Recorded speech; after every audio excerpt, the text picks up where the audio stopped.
Chapitre 66. La parabole du fils prodigue. Écoutez, c'est une belle parabole qui vous guidera par sa lumière dans tant de cas. Un homme avait 2 fils. L'aîné était sérieux, travailleur, affectueux, obéissant. Le second était intelligent plus que son aîné, qui, en vérité, était un peu borné et se laissait guider pour n'avoir pas à se donner la peine de décider par lui-même. Mais il était aussi, par contre, rebelle, distrait, ami du luxe et du plaisir, dépensier et paresseux. L'intelligence est un grand don de Dieu, mais c'est un don dont il faut user sagement. Autrement, c'est comme certains remèdes qui, employés indûment, ne guérissent pas mais tuent. Le père suivait son droit et son devoir en le rappelant à une vie plus sage, mais c'était sans résultat, sauf d'essuyer des réponses méchantes et de voir son fils se durcir dans des idées mauvaises. Enfin, un jour, après une dispute plus envenimée, le cadet dit « Donne-moi ma part des biens, ainsi je n'entendrai plus tes reproches ni les plaintes du frère. Chacun sa part, et que tout soit fini. » « Prends garde, répondit le père, tu seras bientôt ruiné. Que feras-tu alors? Réfléchis que je ne serai pas injuste en ta faveur et que je ne reprendrai pas la plus petite somme à ton frère pour te la donner. Je ne te demanderai rien, sois tranquille, donne-moi ma part. » Le père fit estimer les terres et les objets précieux.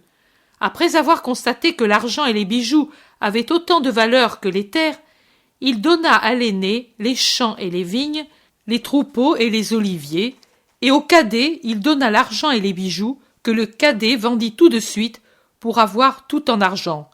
Cela fait, en peu de jours, il s'en alla dans un pays lointain où il vécut en grand seigneur, dépensant ce qu'il avait en bonbons de toutes sortes, se faisant passer pour un fils de roi, car il avait honte de dire « Je suis un campagnard », reniant ainsi son père. Festins, amis et amis, vêtements, vin, jeux, vie dissolue, il vit bien vite s'épuiser ses réserves et arriver la misère. Et avec la misère pour l'alourdir, il survint dans le pays une grande disette qui fit fondre le reste de ses ressources. Il aurait voulu aller trouver son père, mais il était orgueilleux et ne s'y décida pas. Il alla alors trouver un homme riche du pays qui avait été son ami dans l'abondance, et il le pria en disant « Prends-moi parmi tes serviteurs en souvenir des profits que je t'ai procurés. » Voyez comme l'homme est sot. Il préfère se mettre sous le joug d'un maître au lieu de dire à son père « Pardon, je me suis trompé. » Ce jeune avait appris tant de choses inutiles avec son intelligence éveillée, mais il n'avait pas voulu apprendre le dicton de l'ecclésiastique « Comme il est infâme celui qui abandonne son père, et comme Dieu maudit celui qui tourmente sa mère. » Il était intelligent, mais il n'était pas sage. L'homme à qui il s'était adressé en échange de tout ce dont il avait profité au détriment du jeune imbécile, mit ce sot à la garde des porcs.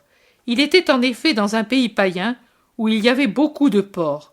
Il l'envoya donc faire paître dans ses possessions les troupeaux de porcs, crasseux, en lambeaux, puants, affamés, car la nourriture était mesurée pour tous les serviteurs, et surtout pour les plus bas placés, et lui, étranger, gardien de porcs et méprisé, il rentrait dans cette catégorie.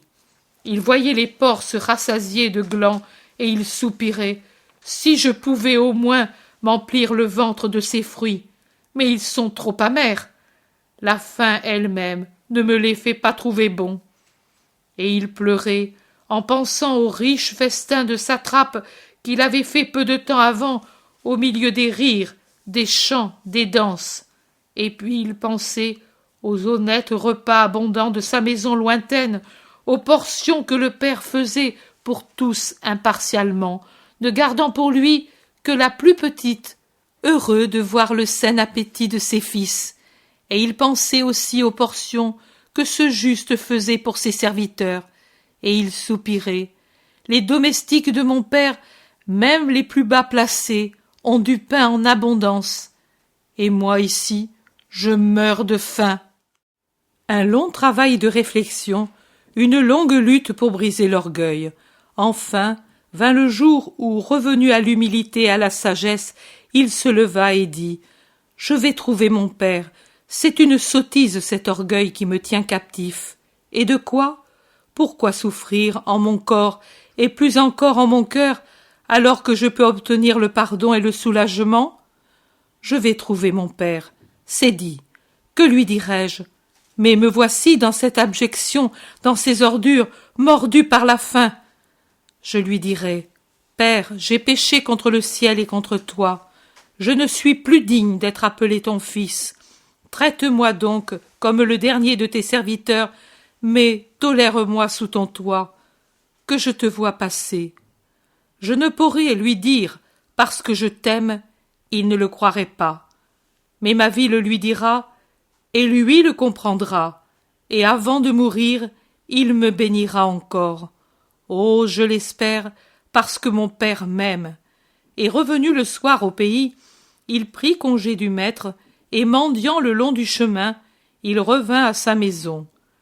Voici les champs paternels, et la maison, et le père qui dirigeait les travaux, vieilli, amaigri par la souffrance, mais toujours bon. Le coupable, en voyant cette ruine dont il était la cause, s'arrêta intimidé. Mais le père, tournant son regard, le vit et courut à sa rencontre, car il était encore loin. Après l'avoir rejoint, il lui jeta les bras autour du cou et l'embrassa. Le père était le seul à avoir reconnu son fils dans ce mendiant humilié, et lui seul avait eu pour lui un mouvement d'amour. Le fils, serré entre ses bras, la tête sur les épaules de son père, murmura au milieu de ses sanglots « Père, permets-moi de me jeter à tes pieds. »« Non, mon fils, pas à mes pieds, sur mon cœur qui a tant souffert de ton absence et qui a besoin de revivre en sentant ta chaleur sur ma poitrine. » Et le fils, pleurant plus fort, lui dit « Ô mon père, j'ai péché contre le ciel et contre toi. Je ne suis pas digne que tu m'appelles fils. Mais permets-moi de vivre parmi tes serviteurs, sous ton toit, te voyant et mangeant ton pain, en te servant, en buvant ta respiration. Avec chaque bouchée de pain, avec chacune de tes respirations, se refera mon cœur si corrompu, et il deviendra honnête. » Mais le père, le tenant toujours embrassé, le conduisit vers les serviteurs qui s'étaient rassemblés à distance et qui observaient. Et il leur dit « Vite, apportez ici le plus beau vêtement et des bassines d'eau parfumée. Lavez-le, parfumez-le, habillez-le, mettez-lui des chaussures neuves et un anneau au doigt. Puis prenez un veau gras et tuez-le. Et qu'on prépare un banquet, car mon fils était mort et maintenant il est ressuscité. Il était perdu et il est retrouvé. Je veux que lui aussi retrouve son simple amour de petit enfant. Il faut que je lui donne mon amour et que la maison soit en fête pour son retour. Il doit comprendre qu'il est toujours pour moi le dernier-né, tel qu'il était dans son enfance lointaine quand il marchait à mes côtés, me rendant heureux par son sourire et son babil. » Et les serviteurs firent tout cela. Le fils aîné était dans la campagne, et il ne sut rien jusqu'à son retour. Le soir, en revenant à la maison, il la vit toute illuminée, et il entendit le son des instruments et le bruit des danses venir de l'intérieur. Il appela un serviteur qui courait affairé et lui dit « Qu'est-ce qui arrive ?» Et le serviteur répondit « Ton frère est revenu. Ton père a fait tuer le veau gras parce qu'il a reçu le fils sain et guéri de son grand mal, et il a commandé un banquet. On n'attend que toi pour commencer. » Mais l'aîné, en colère, parce qu'il lui paraissait injuste de tant fêter son cadet, qui, outre qu'il était le plus jeune, avait été mauvais, ne voulut pas entrer, et même il allait s'éloigner de la maison.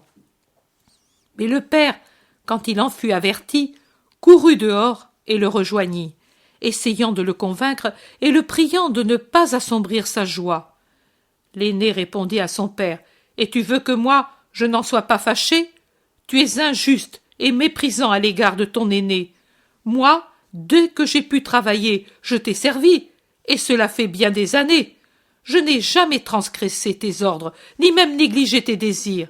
Je suis toujours resté près de toi, et je t'ai aimé pour deux, pour guérir la blessure que t'avait faite mon frère. Et tu ne m'as même pas donné un chevreau pour faire la fête avec des amis. Et lui, qui t'a offensé, qui t'a abandonné, qui a été paresseux et dissipateur, et qui revient poussé par la faim, tu l'honores, et pour lui tu as tué le veau le plus beau? Est-ce que cela vaut la peine d'être travailleur et sans vice? Cela, tu ne devais pas me le faire. Le père lui dit alors en le serrant contre son cœur, « Ô mon fils, et tu peux croire que je ne t'aime pas parce que je n'étends pas un voile de fait sur tes actions?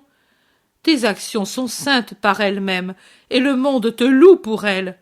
Mais ton frère, au contraire, a besoin d'être relevé dans l'estime du monde et dans sa propre estime. Et tu crois que je ne t'aime pas parce que je ne te donne pas une récompense visible? Mais matin et soir, à chacune de mes respirations et de mes pensées, tu es présent à mon cœur, et à chaque instant je te bénis. Tu as la récompense continuelle d'être toujours avec moi, et tout ce qui est à moi est à toi. Mais il était juste de faire un banquet et de festoyer ton frère qui était mort et qui est ressuscité au bien, qui était perdu et qui est revenu à notre amour. » Et l'aîné se rendit à ses raisons. C'est ce qui arrive, mes amis, dans la maison du Père. Et qui se reconnaît dans la situation du cadet de la parabole, qu'il pense aussi que s'il l'imite dans son retour au Père, le Père lui dit « Non, pas à mes pieds, mais sur mon cœur, qui a souffert de ton absence et qui maintenant est heureux de ton retour. » Que celui qui se trouve dans la situation de l'aîné et sans faute à l'égard du Père ne soit pas jaloux de la joie paternelle, mais qu'il y prenne part en donnant son amour à son frère racheté.